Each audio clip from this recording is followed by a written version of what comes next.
Thank you, Sayyidina, for that beautiful speech. Next, I'd like to call up a very beloved sister to the YMA, who's going to share a few words with us. Sister Hajja Najah بعد الصلاة على محمد وآل محمد.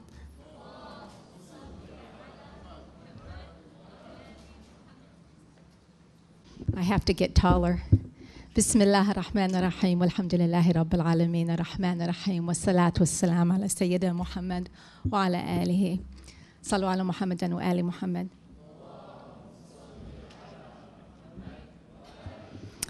Brothers and sisters, dear scholars, Assalamu alaikum wa rahmatullahi wa barakatuh. Good evening. Congratulations.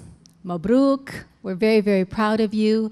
And actually, I was only going to be slotted into the program if the imam hadn't, if there was enough time. So I kind of took it off my agenda. I didn't think I would be speaking with you today.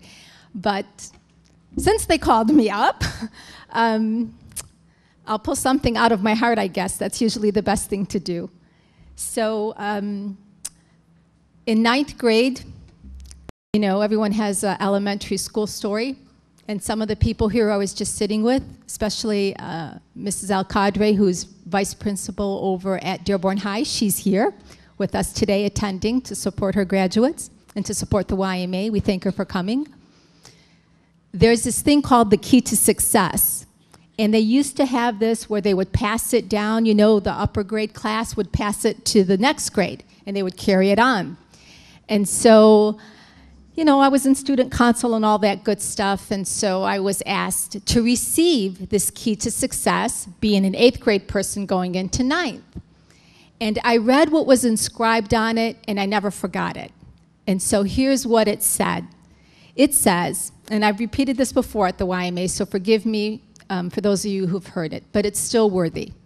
It says, he or she is a success who has lived well, laughed often, and loved much, who has gained the respect of intelligent men and the love of little children, who has filled his niche or niche and has accomplished his task, whether by an improved poppy, a perfect poem, or a rescued soul. And this is my favorite part. Who has looked for the very best in others and who has given the very best they had to give. And so it kind of got inscribed in my mind and heart and kind of became a mantra for the way I hope that I could live and be remembered. So what I want to say to all of you graduates is this. You're 25 to 30 years younger than me. And I can't tell you how important it is that you take advantage of your youth, that you take advantage of your opportunity. Many of us came from immigrant families, and maybe some of you do too. Many of us had parents who were illiterate. Many of our parents were not educated, and we made our own way, we made our own space, we created our own opportunities, and we have been successful. So what that means to me, especially as a mother to many of you, is you have all the opportunity in the world and no barriers. No one can stop you except this and this. But the opportunity that you have in front of you is so tremendous. Go out there and do something spectacular. Go on out there and truly make a difference in this world. And please don't be held down by cultural values and cultural norms that tell you you can't do it. You absolutely can. Every single one of us was created by God to fulfill a specific mission. You have to ask yourself what that is for you. At Dearborn High, I attended their commencements, and the principal said something that, again, will resonate and stay with me. She said, usually we say, what do you want to do? She said, ask yourself what you want to be. And I came home and I repeated that to my son, who was also graduating. I said, this principal had a good point. Don't ask what you want to do, how much money you want to make. Ask what you want to be. Because if you find out what you want to be and what you can be, and the natural talent that Allah has given you to be, and He certainly has, that's His adl, that's His justice. He didn't create you aimlessly. Then you will take that passion and success will follow you because you're working out of passion. And that's an equation that cannot be messed with. It works.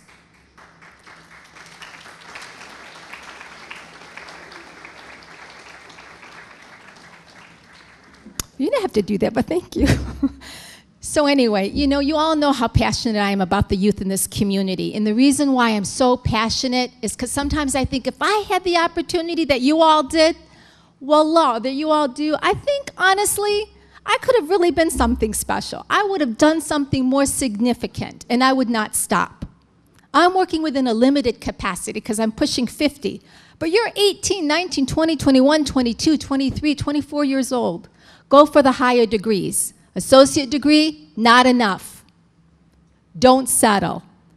Bachelor's degree, okay, but get the masters, get the PhDs, become the journalists, become the writers, become syndicated, get on TV. My dream is to see a hijabi woman as a news anchor on Channel 7 before I die. I hope, inshallah, Allah will allow me that dream. I'm so very serious about that. But lastly, truly, and I mean this from my heart, and I don't want to cry. The reason why I'm so committed to this YMA and have spent 10 years trying to help build it is because my hope is in this youth.